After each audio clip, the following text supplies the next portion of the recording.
राधे राधे दोस्तों। तो सबसे पहले आप सभी को मेरी तरफ से कृष्ण जन्माष्टमी की हार्दिक शुभकामनाएं। यहाँ मैं बना रही हूँ भगवान जी के लिए भोग। तो हमारे यहाँ क्या क्या बनता है देखिए दोस्तों। मैं यहाँ बना रही हूँ मेवा पाक। इसके लिए मैंने खरबूज के बीज लिए, उनको मैंने अच्छे से भूना और काफ़ी सारी मेवाएं ली मैंने और उनको भी घी में अच्छे से भूनकर तैयार किया।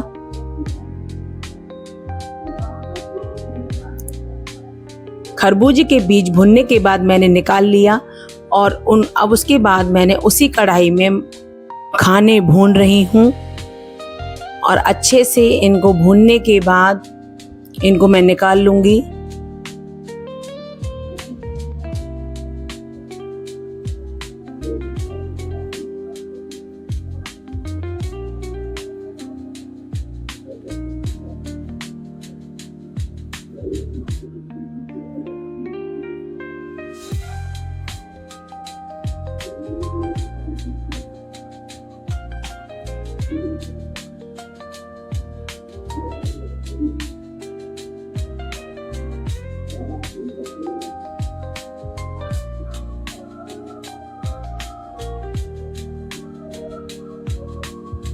आप देख सकते हैं मखानों का रंग बदल रहा है और देखिए ये भुनकर तैयार हो गए हैं। अभी मैं आपको दिखाऊंगी इसको। देखिए अच्छे से भुन चुके हैं और देखिए ये अच्छे से क्रश भी होगा। देखिए अच्छे से क्रश हो गया है। तो अब हम इन्हें निकाल लेंगे। उसके बाद मैंने कढ़ाई में 1 चम्मच घी डाला है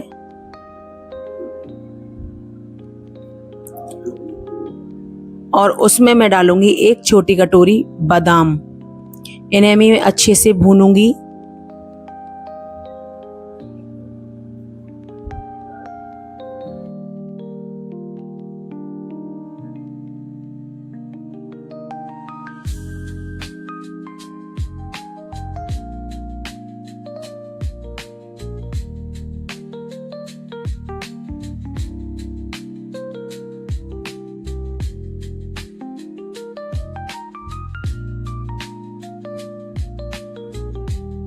बादाम को अच्छे से भुनने के बाद मैं इन्हें निकाल लूंगी और देखिए अच्छे से बादाम भुन चुके हैं।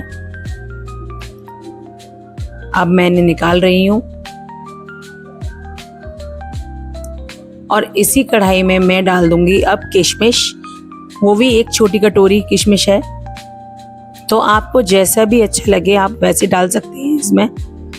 ये तो मैंने अपनी तरीके से बनाया है। सबके अपने अपने तरीके होते हैं बनाने के। यहाँ किशमिश अच्छे से भुन रही है और इसको भी मैं एक प्लेट में निकाल लूंगी। दोस्तों अगर आप मेरे चैनल पर न्यू हैं तो मेरे चैनल को like, comment, share and subscribe जरूर करें।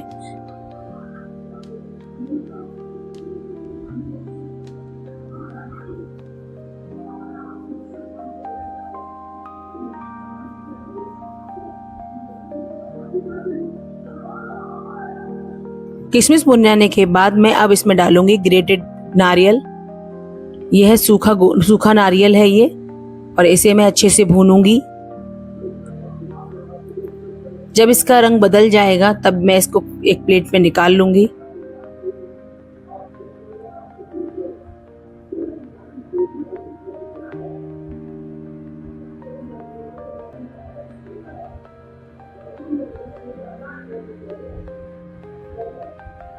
देखिए इसका कलर भी धीरे धीरे बदल रहा है।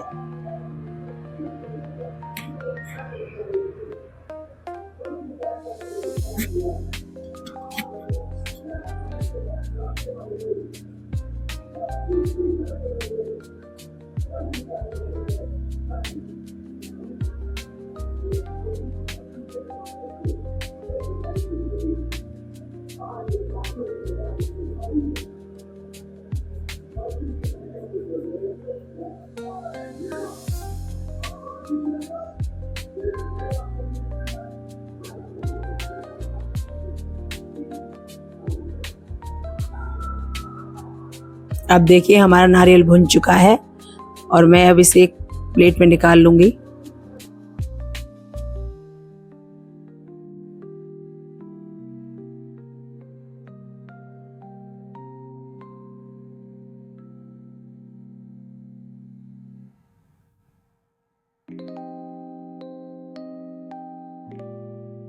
कढ़ाई में मैं 2 कटोरी डालूंगी चीनी और 1.5 कप मैंने इसमें पानी डाला है और इसकी हम बनाएंगे चाशनी। क्योंकि भाई मेवा पाक है तो थोड़ी चाशनी भी एक तार की बनेगी, तभी वो अच्छे से जम पाएगी। और यहाँ मैंने देखिए पानी डाल दिया 1.5 कप। अब हम इसे अच्छे से चलाएंगे।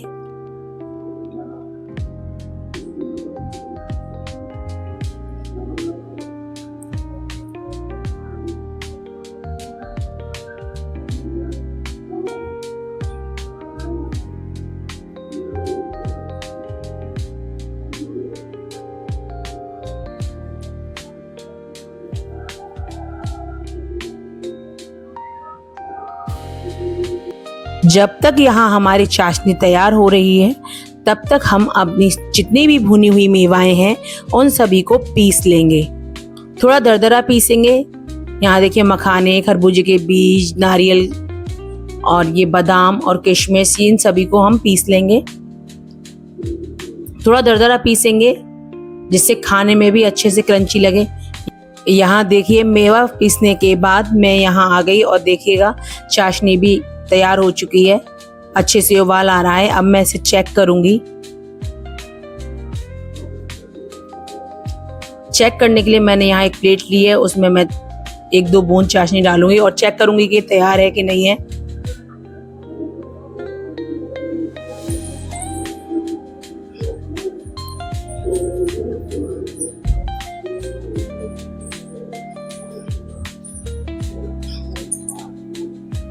और यहाँ मैंने चेक की तो अच्छे से तैयार नहीं थी, तो मैंने यहाँ पर 5 मिनट के लिए और गैस पर इसे रखे रहने दिया। दोस्तों चाशनी अगर अच्छे से तैयार नहीं होगी तो हमारी जो मेवा की बर्फी है वो जमेगी नहीं।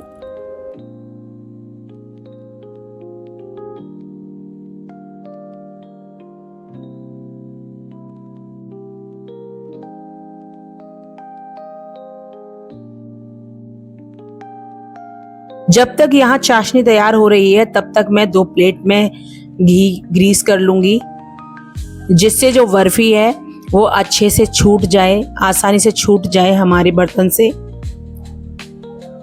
यहाँ मैंने देखिए घी लगाया है और इसे हाथों से अच्छे से उसे ग्रीस कर दूंगी प्लेट पर।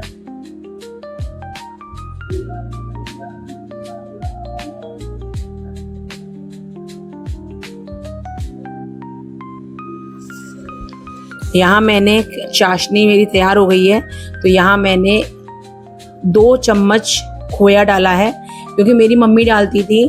खोया बड़ा टेस्टी लगता है। खोए डालने से बहुत ही अलग स्वाद आता है इसका, और थोड़ी कड़क होने के साथ साथ ये सॉफ्ट भी रहती है खाने में। और यहाँ खोआ जैसे ही मेल्ट हो जाएगा चाशनी में, वैसे ही मैं पिसी हुई सारी मेवाएं इसमें मिला दूंगी।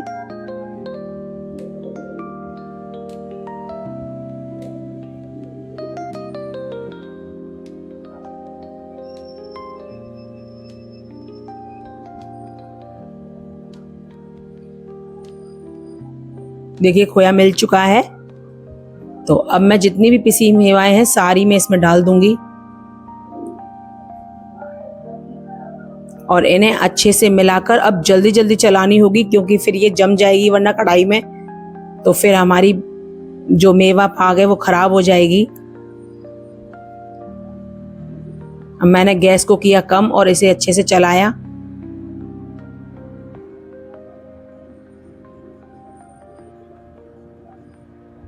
और जल्दी जल्दी में देखिए चलाने में कुछ तो बाहर भी निकल आई मेवा कढ़ाई की।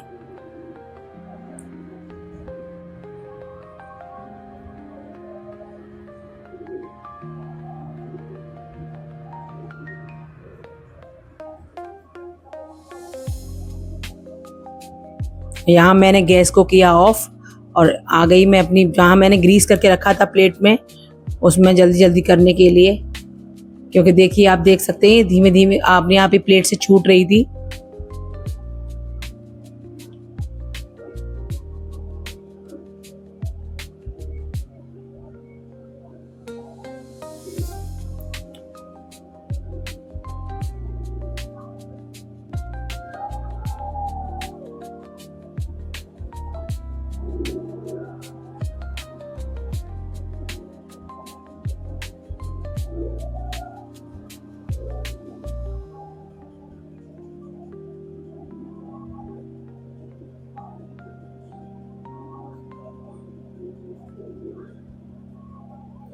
देखिए अच्छे से फैल चुकी है प्लेट में। अब मैं दूसरी प्लेट में भी जल्दी से करूंगी, क्योंकि ठंडी होने के बाद ये बराबर सूख रही थी तो अच्छे से फैल नहीं पा रही थी। यहाँ भी मैं जल्दी जल्दी कर रही हूँ कि जल्दी से हो जाए।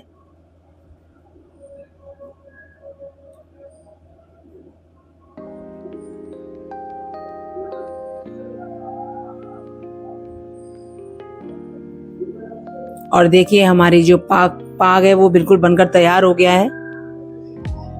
अब थोड़ा ठंडा होने के बाद हम इसे काट लेंगे, इसकी बर्फियां तैयार हो जाएंगी।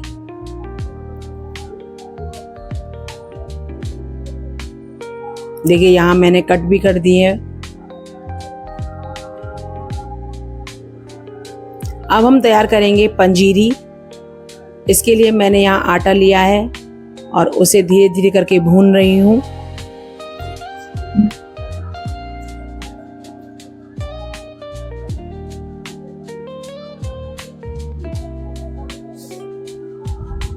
और अच्छे से भुन जाने के बाद मैंने उसे एक परात में निकाल लिया है। अब मैं इसमें मिलाऊंगी 1 बड़ा चम्मच घी और इसे धीरे धीरे हाथों की सहायता से इसे मिलाकर तैयार करूंगी।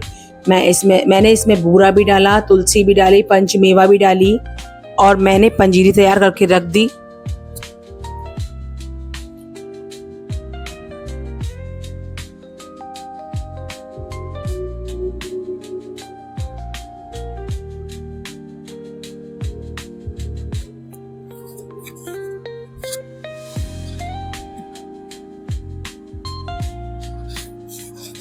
और अब हम बनाएंगे पंचामृत। इसके लिए मैंने आधा लीटर दूध लिया है, उसमें मैंने 2 बड़े चम्मच दही डाले हैं और अच्छे से इसे चमचे से मिलाया है। इसे किसी भी विस्कर से नहीं मिलाते हैं। मैंने ऐसा सुना है कि पंचामृत को सिर्फ चमचे की सहायता से ही मिलाना चाहिए। और इसके लिए मैंने पंचमेवा को तैयार करके रखा था, तो मैं इसमें सारी मेवा डाल रही हूँ।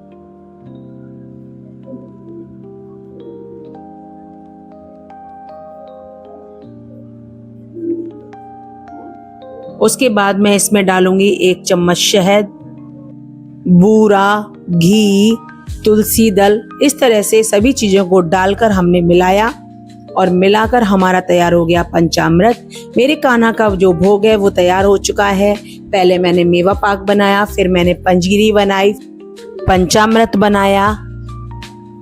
तो इस तरह से मेरे जो कान्हा जी के लिए भोग तैयार हो गया। मेरे यहाँ पर रात में जो पूजा होती है उसमें ये इसी चीज का भोग लगाया जाता है। मैंने माखन और मिश्री को मार्केट से मंगाया है। तो कैसा लगा आपको मेरा ये वीडियो, कमेंट करके जरूर बताइएगा। आप सभी को कृष्ण जन्माष्टमी की एक बार फिर से हार्दिक बधाई। मेरे लल्ला का जन्मदिन है, रात को 12 बजे आप सभी को मेरे घर आमंत्रण है। Thanks for watching. Shri Krishna Govind हरे मुरारी, हे नाथ नारायण वासुदेवा। श्री कृष्ण गोविंद हरे मुरारी, हे नाथ नारायण वासुदेवा।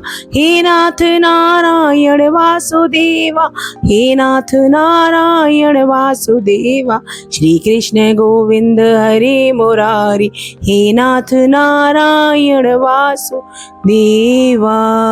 श्री कृष्णाय वासुदेवाय हरे परमात्मने प्रणतक्लेशनाशाय गोविंदाय नमो नमः। राधे राधे।